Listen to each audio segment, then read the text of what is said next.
Okay, can you guys hear me okay? I hear you.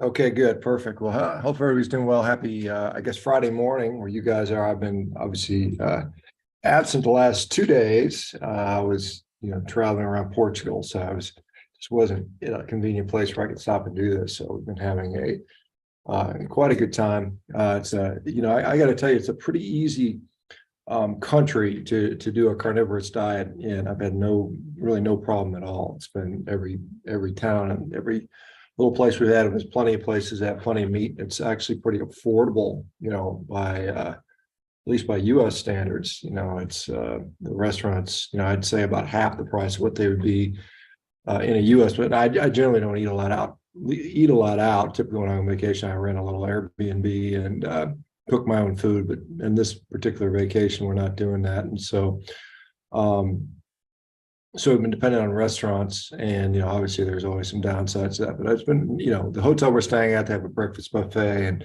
I could basically get omelets every morning for breakfast, and then all the little towns we've been to, it's been easy to find little places that serve up pretty decent steaks and whatnot. Seafood, I've had some seafood, which is quite good here, and so it's been really easy and fairly affordable. So I think that's a good sign for this. I think this is also being streamed on YouTube. So if there's some YouTube questions, I'll be checking in periodically to see if I can answer a couple of those as well. But anyway, so far so good. It's about 5 p.m. here where I'm at. So we've got, dinner reservations at 9 p.m. I've been eating 3 meals a day as opposed to my usual, two-ish or sometimes one-ish when I'm back home, probably because we're pretty active. I mean, I'm literally walking most of the day, depending on where we are, hiking around castles and different towns and stuff like that. So definitely expending a lot of calories. Yeah, still doing, as far as exercise, mostly doing, push-ups and all that X3 bar type stuff in the morning when I start my day, and then go from there. But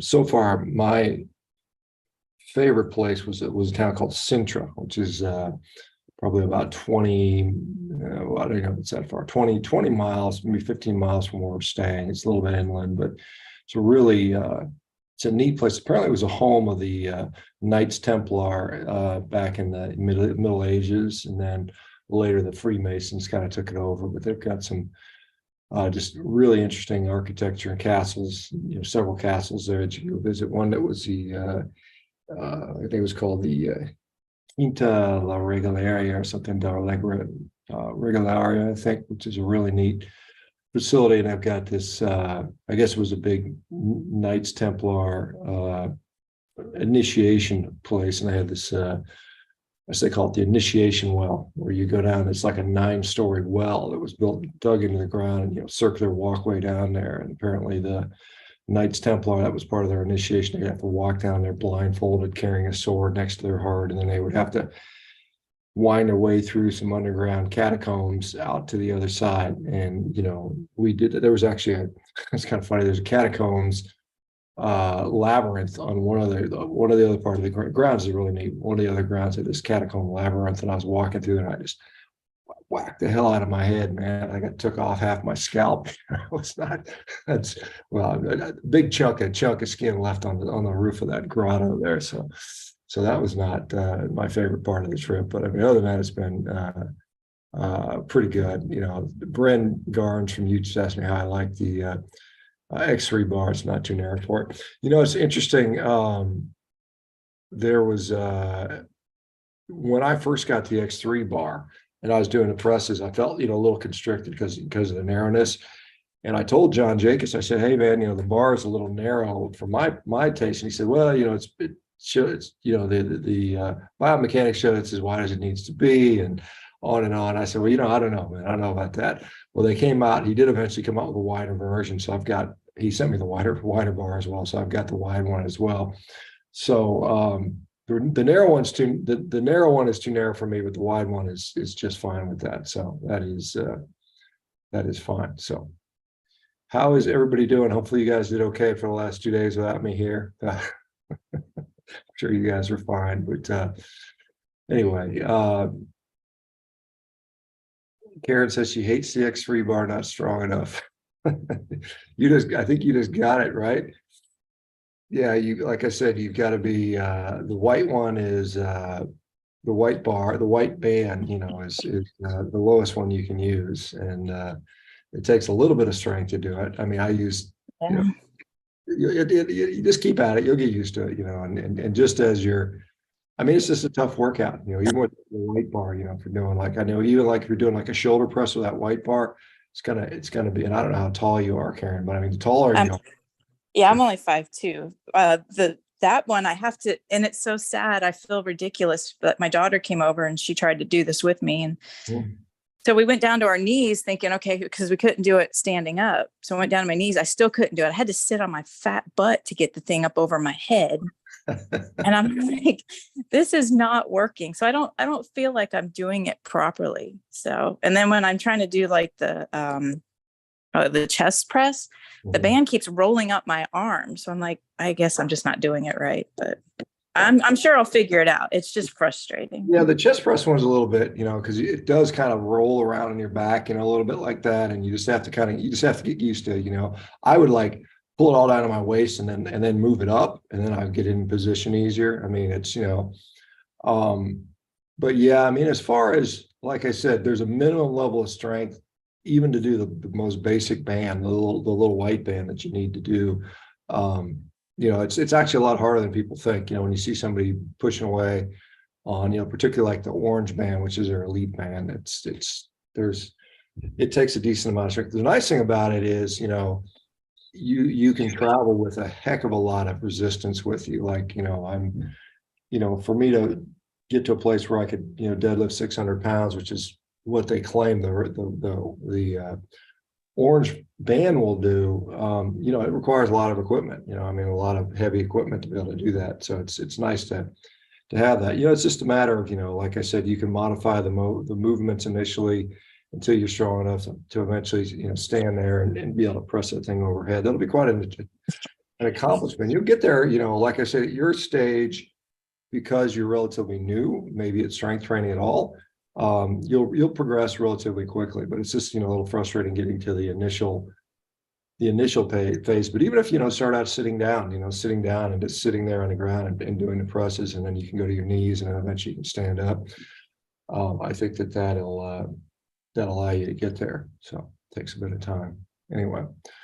All right. Anybody else have anything they want to jump at? Let's see.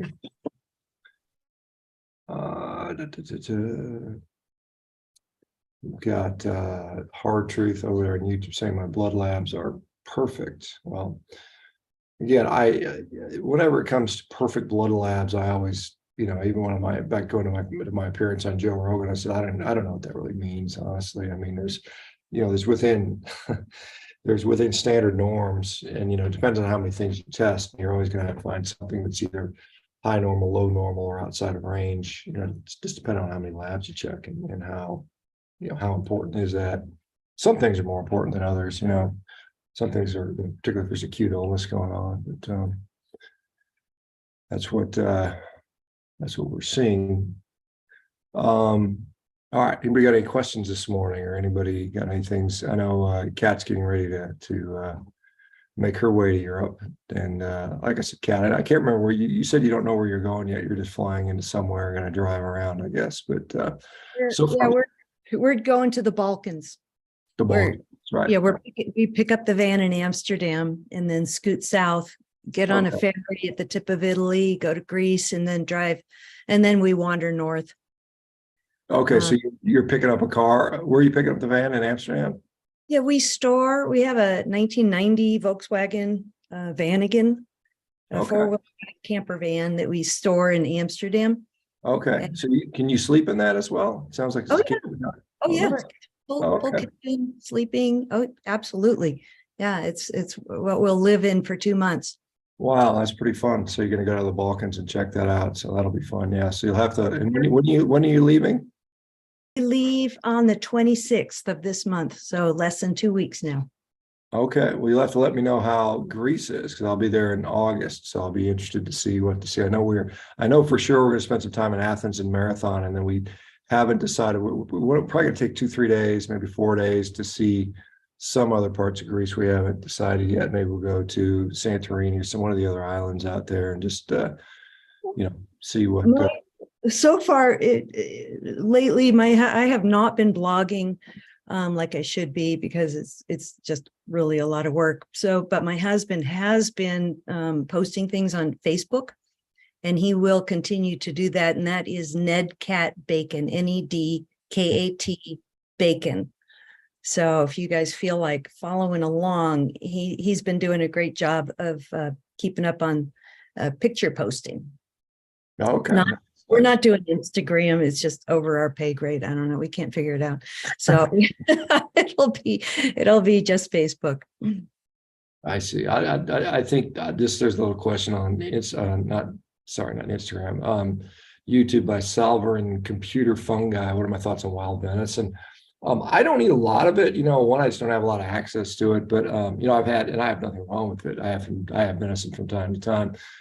The biggest problem, like all of us will find out, is just how lean it might be. It tends to be, most of wild game meat is pretty lean. Those animals are very active, and so they have very little fat on them. And so in the context of a carnivore diet without, energy coming from carbohydrates, you need to get your energy from fat. And so if you're relying on a lot of game meats, you're going to be in trouble, because you need, at a bare minimum, I think humans need probably, I know when you get below 20% of your calories coming from fat, you get in real big trouble. And then, anything really below 30 is not really great. And most of us consume probably upwards of 60 and probably 70% of our calories coming from fat. At least that's been my experience. And that's kind of where I need to be, at least to function, comfortably, and it's, it seems like that's a lot of calories coming from fat, but from on a gram per gram basis, it's close to maybe 1-to-1, 1 gram of fat to 1 gram of protein is, I think, around 70%, if I'm not mistaken, if the math works out, but it's somewhere in that neighborhood, 9 calories versus 4 calories, or whatever 9/14 is. Should have my son calculate that real quick, because we're working on multiplying, dividing fractions. 9/13. I'm trying to figure out what that's just under 75%, because 9/12 would be 75%. So 9/13 would be slightly under, so probably 70%, something like that. So probably about a 1-to-1 ratio. So my son's behind me messaging his buddies on his computer. Jennifer says hi from Texas. Good to see you representing Texas in there. I'll be there in a week. I'll be down in good old Austin, Texas. I guess a week from today. Yeah, I guess that's right. I guess I'm gonna be busy. I got a lot of traveling stuff this year, so it'll be fun. All right. Anybody else have anything they want to share this morning? Everything's going well. Charlie, how are things in West Texas today? Things are good. Seem to be going great. We have our wind back, so we don't have to worry about that being gone. and the other day I was talking about we don't have smog. Well, in the oil field, we have a lot of smells that come from the production of crude. Mm-hmm. So when we have the breeze, we don't have to deal with that. It makes it a nice, clean air. Yeah, got it. Yeah, it's quite breezy where we're at here. We're right on, literally, like, the Atlantic Ocean is probably 100 feet away from me, in a room that we're staying in, a little hotel right on the coast. It's real quite pretty. We went to, actually, so it's interesting, we went to Nazaré, which is a little coastal town about an hour and a half north of here, and it's where they had the world's largest waves that have ever been surfed. So, like, the world record surfing wave was well over 100 feet, I think, like around 35 meters, so like 110 feet or something like that. And some crazy guy surfed it, and it's, they have a unique, large ocean channel, dugout canyon, just off the coast, and it creates, for some reason, these giant waves. I think the average wave size is, like, throughout the year, is something like 50 feet tall, which is just incredibly high. And, like I said, we sometimes get in excess of 100 feet. We went there and they weren't, they're maybe 15 feet tall, so they weren't that big that day. But it depends on the year. I think the winter months are when they really get big. So It was kind of neat to see him. My little boy went surfing yesterday. No, this morning he went surfing when we went to a little town called Peniche, which is just up the road from us, and he went and had a little surf lesson. So he had a lot of fun there. He hadn't been when we used to live in California.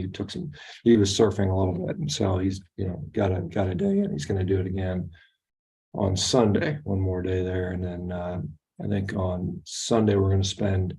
We got a weird flight. We have to be at the airport at 2:30 in the morning to catch a 5 a.m. flight out of Lisbon. So we're going to just basically check out of here Sunday afternoon and then drive up to Lisbon, spend the day, eat dinner there probably late, and then kind of go to the airport, just kind of stay up all night at the airport, and then, catch the first early morning flight, and then probably be exhausted when we get back in on Monday morning, back home. So anyway, so we're going to spend, like I said, I'm going to try to, Rafi Sartoli, who I've interviewed before, he's a pretty good proponent of carnivore diet. He's got a clinic he runs there in Lisbon, so I might try to swing by and say hi to him. I ran into one person. It was kind of funny. I was eating in Cascais, which is a town south, a really neat town. It's the soccer player Ronaldo is trying to move there. He's trying to buy up a bunch of land so he can be, he's trying to buy up a number of little buildings around him so he can be kind of privacy, because he's just, he's so famous that he can't live without, millions of people pestering him all the time. And the city is really opposed to him buying property. So they're kind of, I don't know, fighting against him or something like that. But the town, it's a nice town. And we had a nice dinner at a restaurant. It was Terrazza, which is a steakhouse, which is quite good. I had a tomahawk, they call it chuleta, they call it maccherado, which is like an aged steak. I think it was a ribeye basically, and tomahawk ribeye, and it was quite good. But it was funny. I posted that on Twitter or something like that, and some guy who lives there recognized me and ran out of the restaurant to meet me. So I got to meet somebody from there. It was kind of cool. He's a really nice guy. He's actually a Belgian guy that moved to Portugal a couple of years ago for the taxes. Apparently. It's interesting. Portugal has just a ton of expats there because of its very favorable tax climate. It's a very safe country. It's a very friendly place. The climate is generally pretty good. Particularly relative to the rest of Europe, because it's still fairly south. Although it's chillier than I'd hoped. It's like 50s and 60s. I think we're going to have a day in the 70s tomorrow, but it's been relatively chilly and windy. So I basically had to wear a jacket pretty much throughout and about, particularly since it's kind of breezy and windy here. And then we were on the back of what do they call it, tuk-tuk. So it's kind of like a little, like a motorized rickshaw. You just ride around in an open vehicle. It's kind of like a motorcycle with 3 wheels type of thing and a little carriage on the back. And we zipped around the town of Sintra, but it was chilly. It was cold too.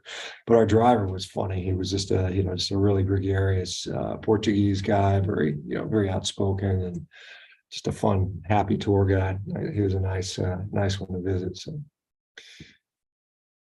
anyway,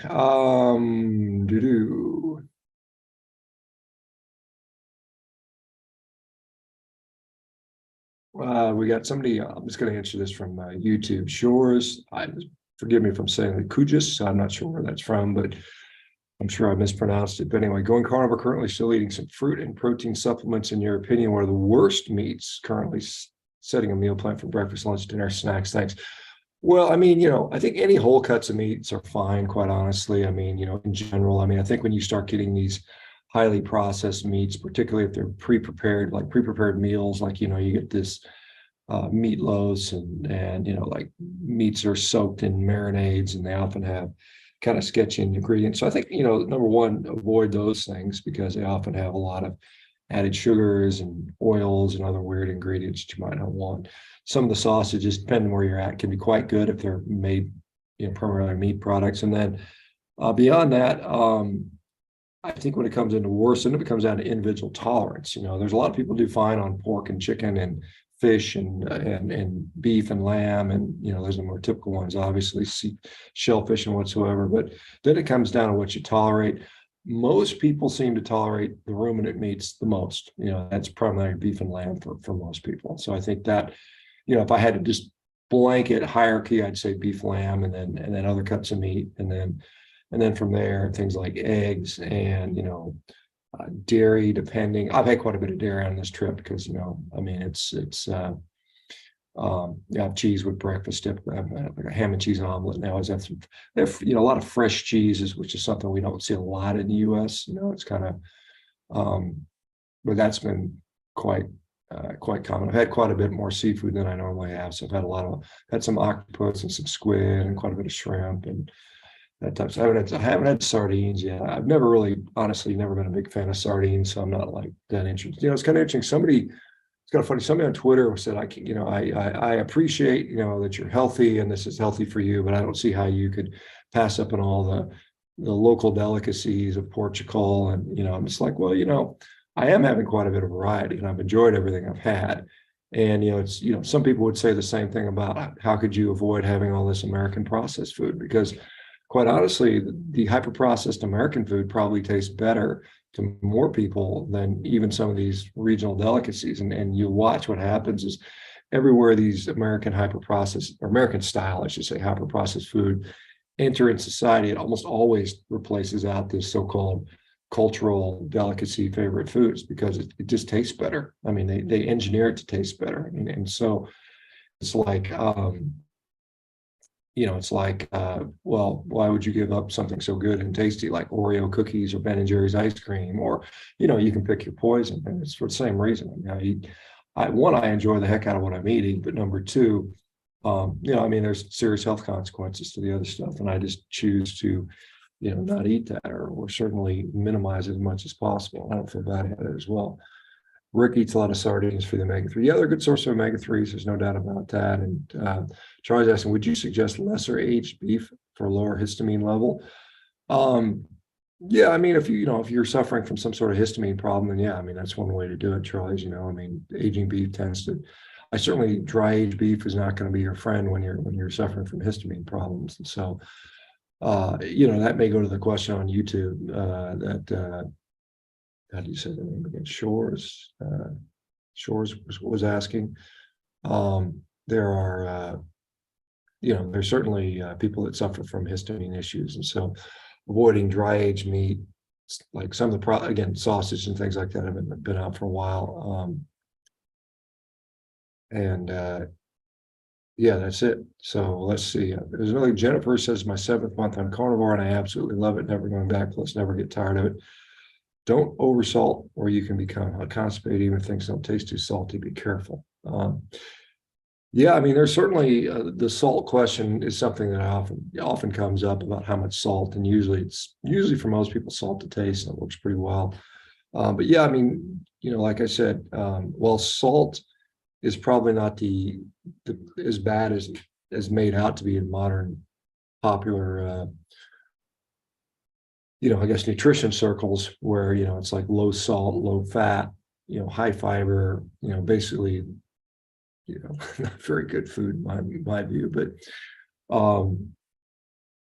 you can get into trouble with too much salt, I think, for sure. I mean, how do you know? Well, if you're retaining a lot of water and you're swelling, your blood pressure's going up and things like that, then you may be, having issues with salt. There's, like I said, a certain percentage of the population remains salt sensitive in reference to blood pressure. And so, those people might do well with a little less salt. There are some people on the carnivore diet that include no salt in their diet and claim they're doing well. I haven't been able to do that. I don't know that I would enjoy it as much, but it's something like Amber O'Hearn and a few others have talked about. Amber making the arguments in the wild carnivores don't consume, well, at least don't lick salt blocks. But I think we've heard some people contra. Maybe Charlie was saying he's seen some mountain lions licking on salt or something, or coyotes or something like that. So who knows? I don't know. That's been something that's been well studied. All right.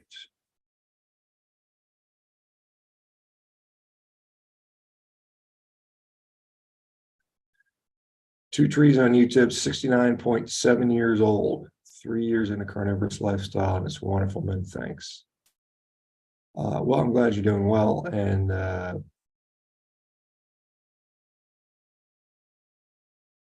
here's Hard Truth saying, I've been keto for 3 years and now carnivore for 9 months. I have degenerative disc disease and advanced cervical stenosis. I have pretty bad pain 24/7. Should I expect carnivore to help with this? Well, again, it's going to depend somewhat on the severity. You know, like I said, it's carnivore has been, you know, life-changing for many people when it comes to just kind of generalized pain and inflammation, including joint pain. So if there's some inflammatory aspect that's driven by biology, then you know, yes, it can help. Now, if it's so advanced, you know, it may not. I mean, there's only so much things can undo. And you know, I think with carnivore, and I don't know what your carnivore diet is, you know, it might be that you have to give up artificial sweeteners and eggs and everything but basically beef, you know, do kind of the quote unquote lion diet for some people. It just they become so sensitive to just about everything that needs to be done for, you know, a few months.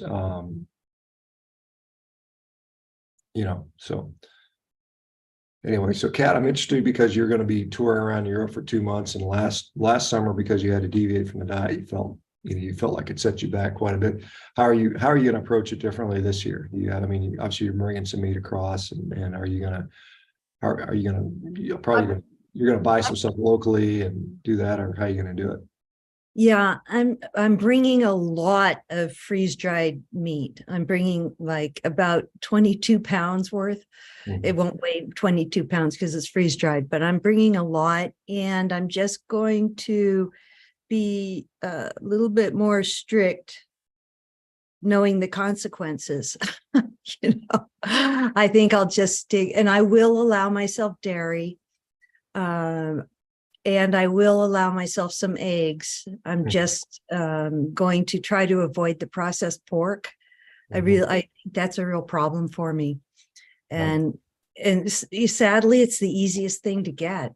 Yeah, I mean, I had it's kind of funny. I was mentioning at the hotel, they have, I'll say, quote, bacon, because it doesn't look anything like normal bacon. Right, It looks like ham that's been kind of fried ham, basically, is what I saw.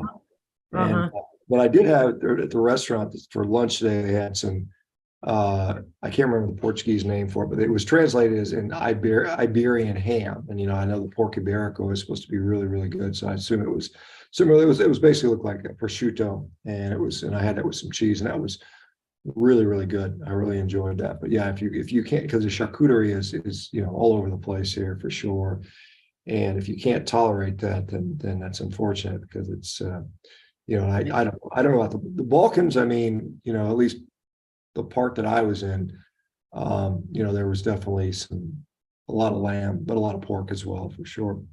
Yeah, I think we'll spend a little bit more time trying to ask locals where the better butcher shops are, and not be so carelessly just picking a butcher shop willy-nilly. The grocery stores are hopeless for good meat, so you definitely have to find the good butcher shops. So I think we'll just take a little bit more time. I've got the facilities. I've got a little grill in the van that we stocked up when we first bought the van. And so we've got the grill, I've got the kitchen, I got a refrigerator. I'm just going to be more careful, because the consequences were really bad when I came back last time. Yeah, that's you know, having a facility to cook. And that's one thing I will say, is that the grocery stores here, you know, we went to a couple of them, we picked up some waters and things like that. Yeah, they tend not to have much meat in them. You know, it tends to be, like, I guess, outsourced to the butchers. But there's plenty of butchers in town, and they have a pretty wide selection. And you know, like I said, at least here in Portugal, the meat is the fresh meat looks pretty good, and it looks, you know, very affordable. I mean, it's, you know, it's I'd say grocery store meat here is probably either the same price or maybe even slightly cheaper than it is in the US, which, you know, again, I don't know what the average Portuguese person makes. You know, I'm sure they make a little bit less than the average American, but it's still, you know, like I said, from an American perspective, it's quite reasonable. I guess, like if you go to a place like Norway or something like that, where it's one of the most expensive places in Europe, then you're struggling. But, these sort of, as you get more into Southern Europe and perhaps into kind of Eastern Europe, like the Balkans and stuff like that, I think the prices are fairly good.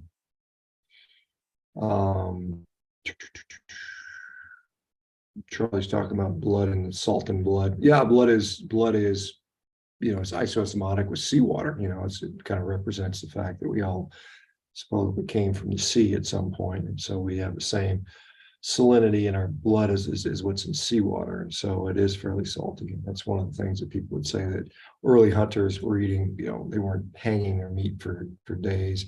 I guess that's a danger, because you watch any of these survival shows, you're always seeing them when they're hanging their meat out. They've got to keep it away from bears and putting it way in the air. And so, I mean, imagine these early human hunters, as they killed something, if they brought it with them, they probably attracted some nasty predators, like some of these big saber-tooth cats and some of the other critters that were lurking around back in those days. So you probably didn't want that. So they probably ate it quite quickly until I'm sure at some point they figured out how to. Clearly, the ways to preserve meat included drying, included sticky, cold environment, freezing it basically, or even underwater is some of the traditional techniques for preserving meat, which made it last for many months, if not longer. So anyway, Charles got his hand up again.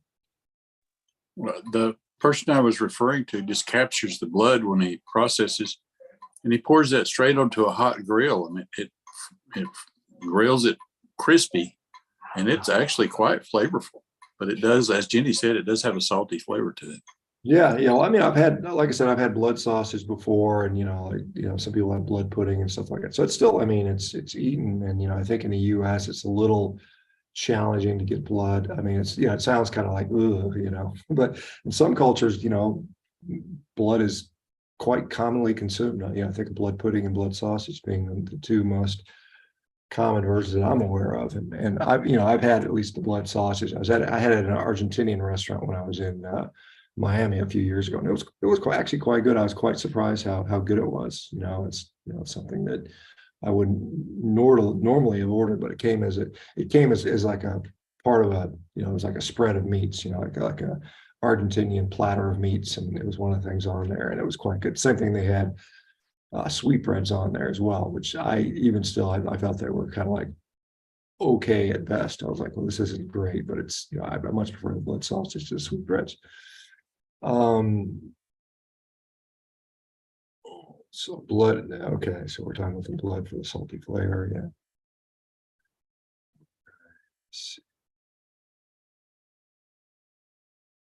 Okay, somebody commenting on morcella, blood sausage, basically here in Argentina, quite common while eating asado. Yeah. In Colombia, they mix rice with it. Yeah. Okay. So blood and rice, interesting. Yeah.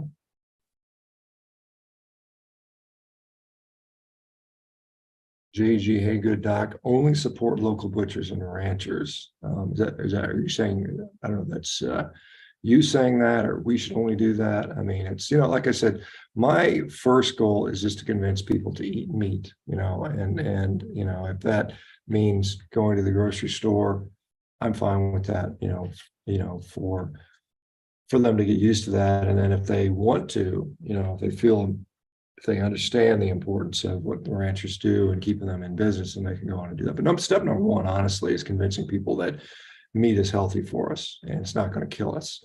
And, we should be eating more of it. So that's step one, and then once we get through step one, where plurality of the people are not convinced that red meat is bad for them, which is still the majority of the people still eat meat. They love it.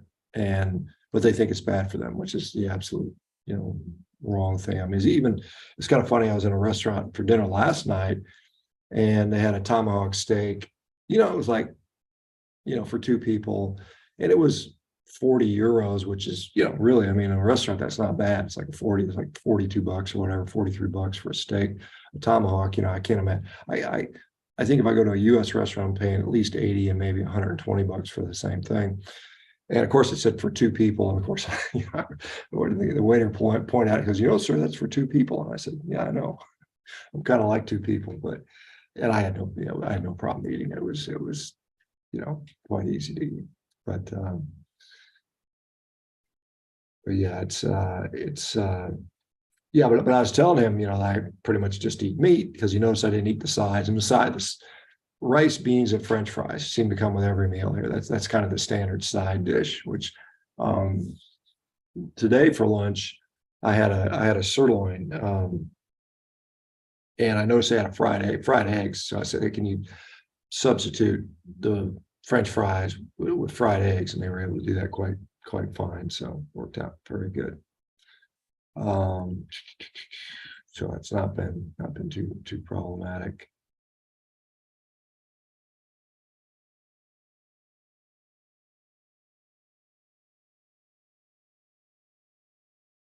All right, Jennifer saying have some of these at 5 or 6 p.m. Central Time in the U.S.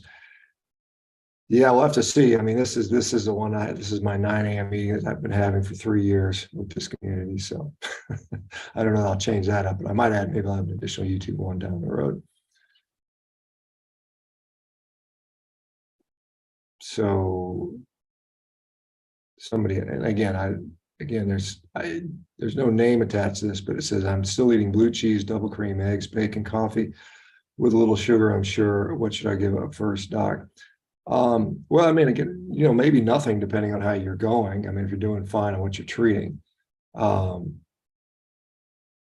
so bacon has sugar, not the coffee. Okay, so I think any and all of those could be problematic for you. I mean, I think probably the cream and dairy products are probably the most likely to be problematic, followed by probably the eggs and or bacon, and then finally the coffee. I mean, the coffee I think is a tough one to a lot of people. Want to like their coffee. We had a discussion around this around our family, and saying a lot of people, they're addicted to coffee, and it's a tough addiction to give up. And it's been ritualized and glorified, and but you see people, they literally can't function in the morning until they've had 1 or 2 cups of coffee. And I'm like, why would you want to why would you want to be dependent upon coffee all the time? And, like I said, but in the beginning of carnivore, I say, leave it alone for a while. Just get used to the diet and then consider dropping the coffee. But yeah, I mean, certainly dairy is probably the most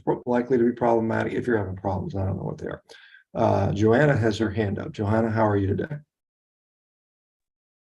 Hello. Yeah, I'm good. Thank you. And you? I'm doing well. Like I said, I'm really enjoying Portugal. And like I said, I had no expectations going here. And I've been very, very happy with this. Very, very nice country. So Yeah, Europe is nice. So I was thinking about lion diet. I've been on carnivore now. This is 2 weeks. Yeah. And I'm just thinking that I want to just rip the band-aid off and just quit coffee and all other meats than beef. And I only enjoy the taste of grass-fed beef. So that leaves me with minced beef, because at the moment that's like what I can afford. Right. So then I'm thinking, because that is 15% fat in the one I get. So can I just add some homemade ghee to that like every day, or You certainly can. I mean, there's no, I mean, and many people do that. They'll mix in butter or ghee. Ghee, for me, like I said, if you have a dairy allergy or dairy sensitivity, ghee seems to be probably the most well tolerated of all the dairy products, because it has all the milk solids removed and most of the proteins are gone. So it's basically, clarified butter. And so, yeah, because at 15% fat, the ground beef is going to be probably a little light on fat. For you, I mean, it's probably going to be closer to around, I'd have to do the math on that because, at the top of my head, I can't remember the amount, but it's probably under 50% fat, I think, something like that. It's probably close to 50% fat, if I'm not mistaken. So, yeah, you can certainly do that. Now, again, the reason for going to quote unquote lion diet or just, again, it's, like I said, I usually recommend that for people that are really relatively sick and have maybe things like autoimmune disease or significant gut issues. I can't remember, what you were dealing with, Johanna, but Mm. um, It's more like mental stuff and addiction and okay, okay. Well, yeah, sometimes, sometimes that there is a lot of relief in simplicity, when you just like, you just kind of just, I'm just eating purely for nutrition and this is my food. And, it simplifies everything, it just makes you, it's very calming in a way. So for sure that can be helpful. mm. Trish has her hand up. Trish, good morning, I think, wherever, depending on what part of the world. Hey everybody. Yeah, just to check in. I've been doing the carnivore for 4 months now. Well, since December 15th, something like that. And I have basically stopped binging, which is spectacular. So I no more bags of cookies. Um, no more going to Costco, buy 18 bars of ice cream and eat 6 in a setting. Mhm. Stupid stuff like that. Yeah, so I don't do that. I don't do carbohydrates except for I buy yogurt occasionally that's whole milk made with cream and acidophilus. So I think it has no sugar in it. And I do bacon and eggs, and mostly beef is what I enjoy most. Mhm. But I have been able to get off the blood pressure medications, and my weight has totally normalized. So Okay. I'm really super happy. This is like the thinnest I've been. I weigh 148, Mhm. and so I've lost probably 20 pounds since I might have lost 20 pounds Okay. since August, Wow, that's wonderful. when Yeah, I started eating like half my meals were meat. yeah. Well, that's, And congratulations on getting off the carnivore. I mean, getting off the blood pressure meds and, yeah, binging, because that, a lot of people, it's one of those things where a lot of people struggle with that. And it is, I mean, because, this food, like I said, this is hyper palatable. They make it so it's so good. So it's very easy to sit there and eat 6 chocolate bars or 6 ice cream sandwiches or whatever it is. yeah, And I mean, it is literally designed to be as addictive as possible. And so sometimes it takes just removing everything to get over that. And, it's one of those things where, you kind of get to a place where you feel as good as you can feel, whatever that might be. And then you can make that your baseline. And then if you have, because I don't expect people to be perfect over the rest of their lives, but, let's say you have an episode where you eat 2 or 3 chocolate bars or something like that, then you just get right back on it. And you kind of, exactly. you don't dig yourself Yeah. such a deep hole. And so, there's got to be, these little vacillations that occur from time to time, but being in a nice steady place where you can do that. Like, I remember when Mexico last year, I had dessert, I had some desserts, with a meal. And that's really atypical for me. And, I was like, okay, get back off that stuff. And I haven't had any, basically since then, but it's one of those things where, it feels good. It feels good to feel good, right? Just to And, be free of the craving, right. Yeah. For a while I was doing, like, I was sitting down at night and eating like little teeny tiny butter chips, like Yeah. a pat of butter cut into a million chips. Yeah. And that's gone away too. Yeah. So You see a lot of yeah. people making these brown butter bites and things like that. And it's just like, I'm so far along and like, I'm not really interested in that. Just give me the steak, and that's, Yeah, exactly. Yeah, because, that's where I'm at right now too. And it feels so good to be yeah. pretty, just free of that. Yeah. Just eating my 3 meals. Right. Yeah. And it's, and that's sometimes, having the ability to eat 3 meals a day or 2 meals a day, whatever works for you. You're going to get, you're going to feel good after your meal and you're going to be full and you're going to be satisfied. And that's a good thing. Whereas, you go to these other things where, I'm going to have some ice cream or I'm going to have some pasta or pizza or whatever. And it's just like, you're probably not going to feel good afterwards. Your stomach's going to hurt, your joints may hurt. You know, and you're like, but I mean, there's so much relief in that when you eat a steak or beef or something like that, you're just going to feel good. You're not going to have those Stuff things. that's good for you. Sometimes I even have a fourth meal and I think, oh my gosh, I'm going to probably gain weight, but I don't. I'm still losing. I'm not trying to lose. I'm just my weight is doing its own thing. My body is just doing what it wants to do. And I'm following that. So Yeah, well, yeah, I'm good for you. pretty That's happy awesome. about it. Thanks for the update. Yeah, I'm going to answer. Just going to jump to YouTube real quick, and then I'll be back here. You know, Bernardo Hafford says, Shawn, is it possible to gain muscle just doing push-ups and pull-ups while on carnivore 3 to 4 times a week? Yeah, I mean, it's possible. I mean, you know, like I said, I think with carnivore, you have to just eat enough. You know, in many cases, if you're struggling to put on weight or size, you're going to have to eat when you're not hungry. I mean, that's just part of the deal. You know, you just got to eat, you know, when you don't feel like eating, and it's sometimes a job. And then as far as push-ups and pull-ups, could you put on muscle? Yeah, I mean, it depends on where you're starting. You know, I mean, you're not going to be a Mr. Olympia bodybuilder doing that, but you can definitely put on some solid muscle. But again, you need to train those exercises to basically, you know, failure or near failure. So I mean, push-ups till you can't do another rep or something like that, and doing that with adequate volume to do that. Now you're gonna, you know, you're not going to build, your legs aren't going to get stronger, your back's not really, I mean, a little bit of your back's going to get stronger, but it's not, you know, you're not working the major muscle groups. So I think it's important to train your lower body, you know, your glutes, your hamstrings, your quadriceps, your lower back.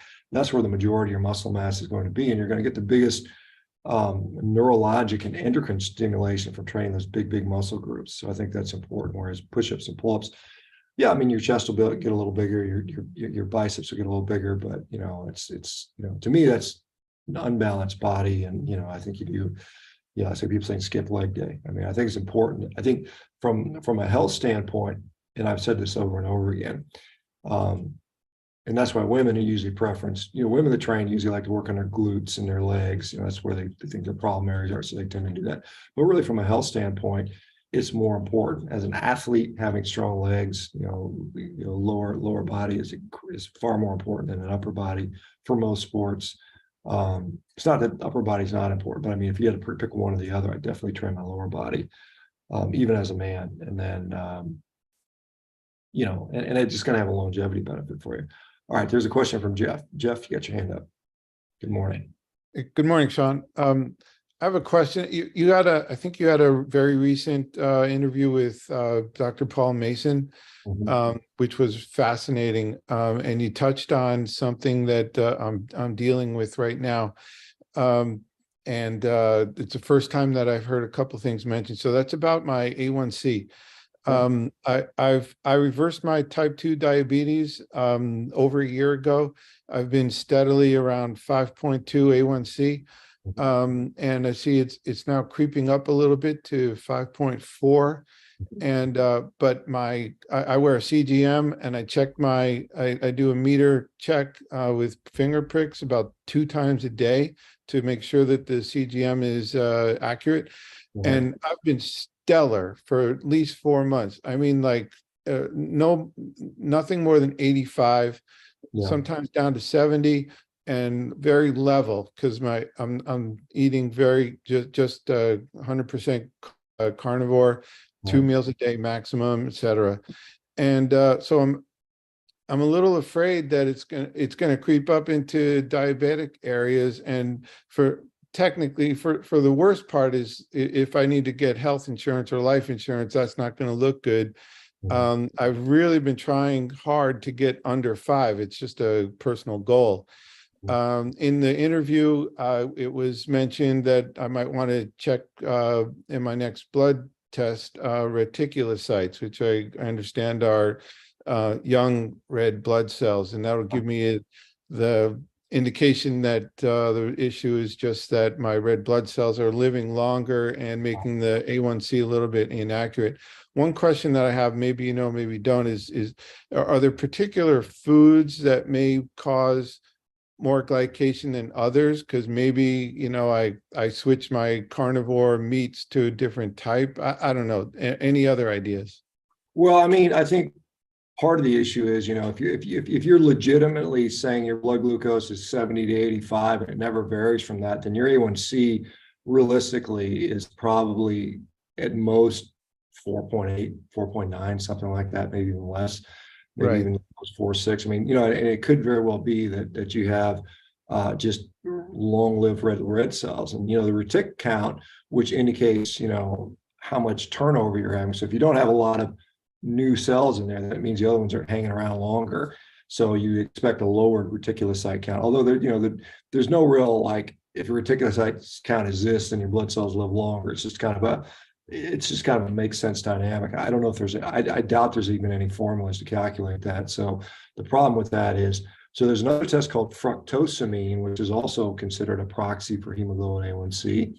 And that does not rely on the length of the blood cell count. So that's another good one. Now, as far as what foods are more glycating, I mean, obviously glucose is glycating, but surprisingly, actual fructose is about anywhere between 10 and 20 times more potent as a glycating agent. So you're probably not consuming any fructose. Now, you know, our body makes some, I mean, we make some of our own fructose, but again, so I mean, I think it's really, I mean, if that CGM, and I don't know what brand of CGM are you using? Are you using a Dexcom or a Libre? Yeah, or, Dexcom G6. yeah, I mean, that's pretty damn accurate. I mean, it's probably one of the most accurate ones on the market. So, I mean, you're probably, you know, I mean, I don't know about life insurance companies, but if you had a physician, you just say, hey, look, here's my Dexcom curve. It's under 100 the whole time.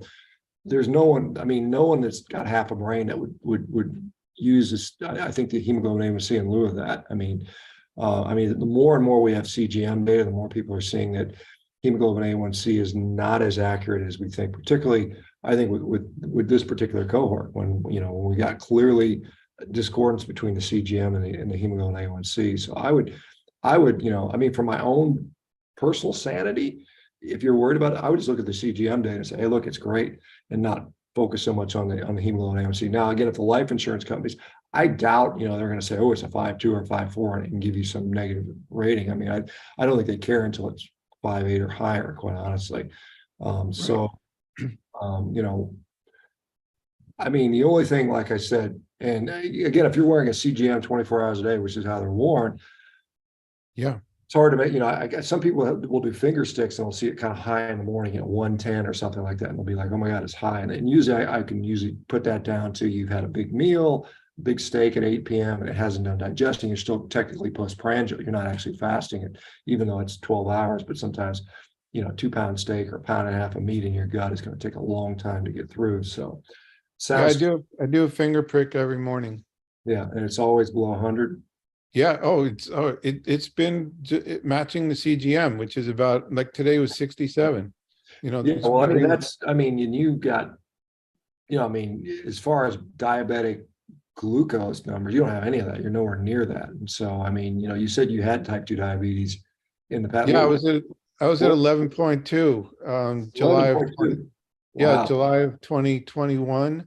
Wow. That's truly I lost unbelievable. 120 pounds, and I've been fantastic since then. You've been doing that all ketogenic carnivore diets, basically. Is that how it's been? Yeah, I was the normal pattern ketogenic for about a year, and then for the last 5 months, I've been 100% carnivore. Yeah. Yes. I mean, like I said, if we had a pill that could drop you from 11.2 down to whatever you are, 4 something, I mean, it would be a $1 trillion seller, quite honestly. I mean, it's just ridiculous. And so, No, I understand. We don't need a pill. We just eat no, the I right. know. I agree. We don't need a pill, and that's the thing Yeah. we're fighting for and fighting against, and you know, but I mean, many people want the pill. You know, they just want. I know, and I try to fight them against that. They shouldn't want that either. Anyway, thank you for the advice. I appreciate it. Oh yeah, sure. Okay, let's go back to YouTube. There's a couple of questions. One is, am I seeing a lot of Teslas in Portugal? Not really. I can't remember. I think I might have seen one since I've been here. You know, that's one thing I'll comment on. When I was reading about Portugal, they were saying that driving into Portugal was a nightmare, and I've honestly not found that to be the case. I mean, the roads, you know, the little, you know, interstate roads and the even some of the less developed roads have been in excellent condition. You know, it's roundabouts everywhere, which is kind of, you know, fun. You know, you used to do the roundabouts, kind of fun. It's kind of, you don't see so many roundabouts in the US, but I haven't had any trouble. I mean, it's been, you know, I mean, we're in an automatic car, which makes it a little easier, but I mean, I've not had any issues whatsoever with driving. You know, parking in some of the little towns are smaller because I mean, almost every town I've been to has been cobblestone roads. and smaller. So, it's, I don't have a giant car like my truck. If I would not want my truck in this in this country, because I couldn't park in a single space. I mean, it would be a nightmare to park. So, but the driving has been very easy in Portugal. I was very surprised. Now, I have not been to Lisbon yet to drive in, so we'll see. That's going to happen tomorrow evening when we go to dinner. And then there's a question here about from Gil Frost, or no, my blood pressure is down to average 108/68. Sometimes I feel dizzy. My rheumatoid arthritis is in remission. Otherwise, I'm really good. Should I worry? Well, I'm glad your rheumatoid arthritis is doing good, Gil. And I mean, if you're dizzy, I don't know if you were on blood pressure meds or had that, but it might be an issue if you're feeling dizzy. Maybe you're hypotensive, and so that might be something to consider. Like I said, if you're on meds, you might want to talk to a doctor coming off meds. But without any more information, it's hard to make a true comment on. Okay, a couple more minutes left, guys, and then I got to go. Anybody else have anything they want to share? Everybody doing okay? I am. I'm trying to think tomorrow. I'm thinking tomorrow I won't be able to do this. In fact, I know I can't, because I've got to be in Lisbon in an hour from now. Well, like tomorrow time, and I'm going to drive, so I won't be able to do it tomorrow. So I will, and I'm not sure on Sunday either. Gosh, I miss you guys. So, but I'll be back soon enough. I mean, hopefully by Monday, depending on what time. I might not be here for the next 3 days. I'm just thinking about that now, just because I got it on Monday's going to be a travel day, and I think I'm getting to the States Monday morning sometime, but I don't think I'll be in time to get home and set up the interview. So anyway, Jenny asked me the power of lowering insulin level. Yeah, it seems to be beneficial. Lowering insulin seems to result in lowered pain, inflammation, blood pressure, all those things, where it seems to be quite helpful. And we've got a lot of data. If you ever are bored and you want to look up hyperinsulinemia, and you can literally cross-reference it with any disease you can think of: dementia, cancer, diabetes, of course, diabetes, heart disease. You're going to find a link to hyperinsulinemia. Charlie, you got your hand up again. Yes, I was just going to ask. I put a question in the chat, and you may have answered it, and I had to be out of the room for a minute. But what do we need to do to queue up for the Revero Medical Services to get in line to get on that list? Okay, yeah, thanks for the question, Charlie. Yeah, I don't know the procedure right now, but we will have something once we are confident we have the software all completed. As we start beta testing that, we'll probably let out a public notice to say, hey, you can get there. And there may be, if you go to Revero.com, there might already be a pre-list. Double check with me. I remember Masa talking about, we had a few people, I think, opportunity to do that. So it might already be there. If you go to Revero and look on the page, it might be like sign up now for early access. But I know if we don't have that, and I think we might, it will definitely, as we, like I said, I think the target I heard was something mid-May. We were expected to have all the software developed and ready to go. I mean, there's just so much stuff. You guys can't believe how much stuff you have to do behind the scenes, all the regulatory stuff, all the financial stuff.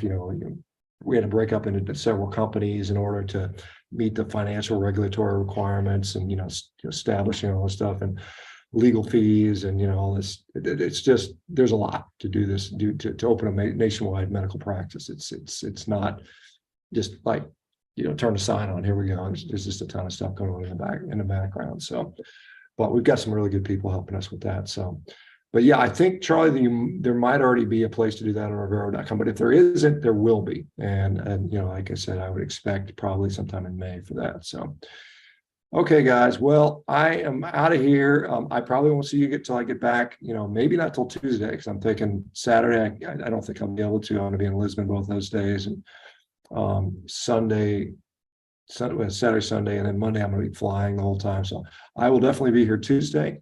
If I happen to be able to make it in, if I'm like next to a Wi-Fi, maybe on Sunday, maybe, I don't know, depending where I'm at. I doubt it. I'll probably drive around Lisbon somewhere. Anyway, thank you guys for being part of the community, and thank you guys on YouTube for the questions. Appreciate this. We'll try to do this more often. And you guys take care. So I'll see you guys soon. Okay, bye, everybody.